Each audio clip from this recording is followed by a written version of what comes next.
j'espère que vous allez bien. Alors nous allons retrouver le docteur Nicolas Chopin. Nicolas qui d'habitude nous fait la chronique question bête. Ben là ça va pas vraiment être une question bête, c'est une question plutôt importante qu'on avait envie de poser à Nicolas. Il était un petit peu sous l'eau avec la pandémie, mais on va parler de Covid et de cancer parce qu'en fait il y a plein de gens qui par exemple quand vous avez eu un cancer vous regardent différemment pendant le Covid en disant mais toi il faut quand même que tu fasses super attention. Alors tout d'un coup ça met un petit peu des coups au cœur quand on dit oh ok, ça fait 6 ans que j'ai eu un cancer, est-ce que finalement je suis encore à risque? Voilà, donc pour dépatouiller un tout petit peu tout ça, nous retrouvons aujourd'hui Nicolas Chopin. Nicolas, salut. Bonjour Annabelle.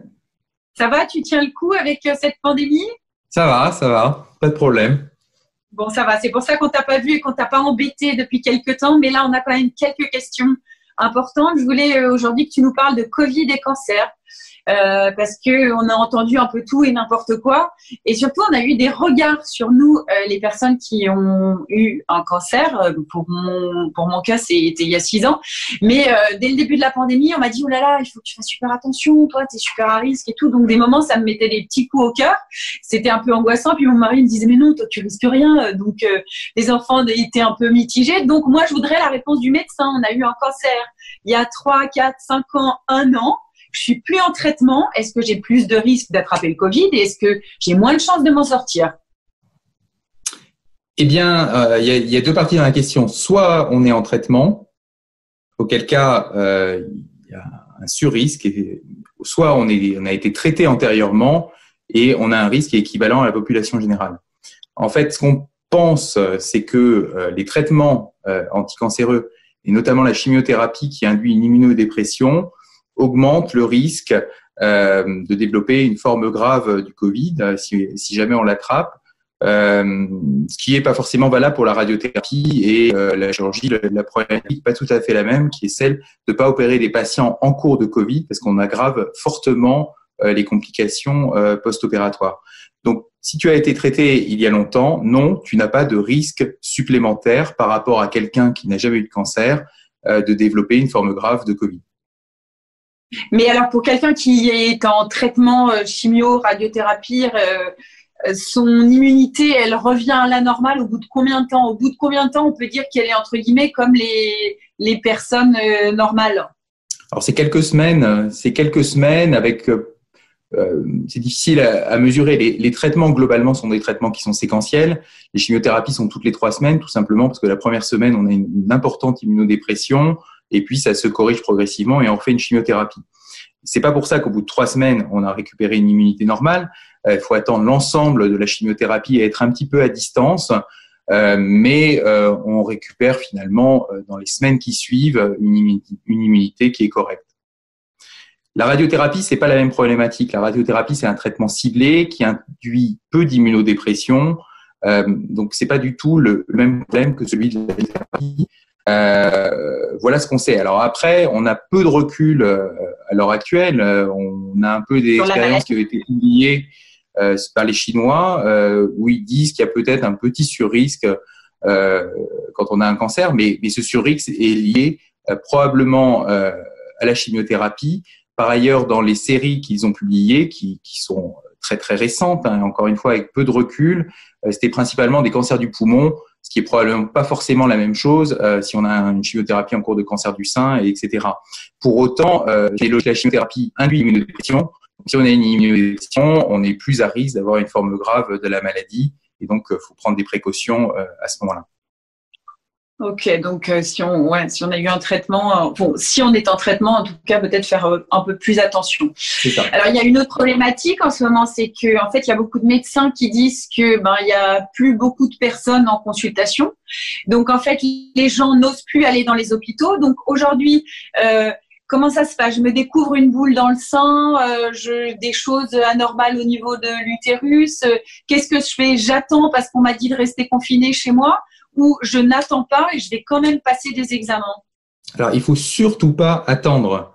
Le confinement a jamais été un renoncement aux soins. C'est valable en cancérologie, c'est valable en cardiologie, c'est valable en neurologie, c'est valable pour finalement toutes les spécialités médicales. Si on a des symptômes, il faut absolument consulter. C'est hyper important. C'est vrai qu'actuellement, on se retrouve avec des consultations qui comportent assez peu de patients par rapport à d'habitude. Moi, dans l'hôpital où je travaille, je pense que l'activité a baissé d'environ 50%. Alors, au tout début, c'était un petit peu volontaire parce qu'on savait pas très bien comment les choses allaient se passer et c'était pour préserver l'hôpital et préserver surtout les capacités de réanimation. Maintenant, on est dans la deuxième partie avec une décroissance de l'épidémie. Il faut absolument consulter, mais ça a été valable pendant le confinement et a fortiori maintenant, il faut absolument consulter et pas attendre pour pas avoir de retard au diagnostic qui pourrait aggraver le pronostic en fait de ce qui a été trouvé. Donc, il faut vraiment venir consulter et les hôpitaux sont des endroits qui ne posent pas de problème et qui sont sûrs.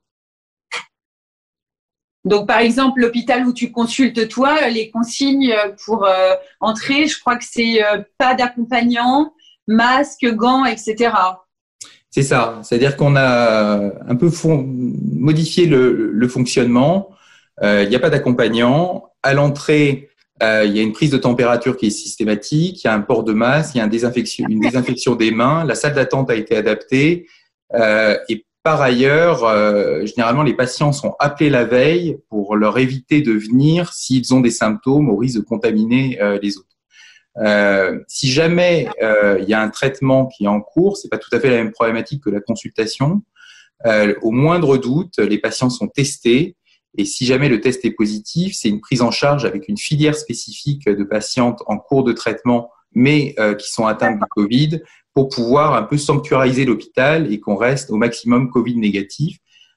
Alors, on est un peu particulier puisque c'est un centre de lutte contre le cancer, mais c'est valable cette démarche dans tous les hôpitaux où il y a un secteur qui traite les patients d'une manière générale atteints du Covid. Alors, ils traitent leur Covid, mais pas que, aussi les pathologies associées, mais dans des secteurs qui sont spécifiques. Et le reste, c'est des secteurs qui sont Covid moins pour éviter de mélanger les deux. Et globalement, ça marche très bien quand même. Ouais. On n'a pas rapporté pour l'instant de contamination de patients qui auraient été réalisés à l'hôpital. Hein. Donc, cette espèce de peur de venir consulter qui se conçoit tout à fait est probablement pas justifiée. Après, c'est une balance entre le bénéfice et le risque. Globalement, il vaut mieux être pris en charge pour un cancer et pas attendre, même si le déplacement, effectivement, rompt le confinement avec un risque de contamination qui est vrai, mais qui reste malgré tout, si on utilise les mesures barrières et que les consignes sont appliquées dans les hôpitaux, qui reste un risque qui est relativement faible. Donc, du coup, si j'ai des examens à passer parce que je suis dans un processus de contrôle, ça fait 5 ans, 6 ans que j'ai eu mon cancer, j'ai des examens, mammographies, etc. qui sont planifiés fin mai, j'y vais. Il faut y aller. Il faut y aller. Après, on a déplacé quand même tout un tas de choses qui n'étaient pas forcément urgentes. Hein. Donc, il y a tous les examens ne sont pas forcément urgents, le suivi est pas forcément urgent. Il y a des choses qui peuvent être décalées, et puis il y a des suivis qui peuvent pas être décalés. Et lorsqu'on a besoin de PET scan, de scanner, d'IRM, parce que c'est important pour le suivi, ils ont continué depuis 1 mois et demi globalement, et maintenant ils ne posent pas de problème. Les choses sont organisées.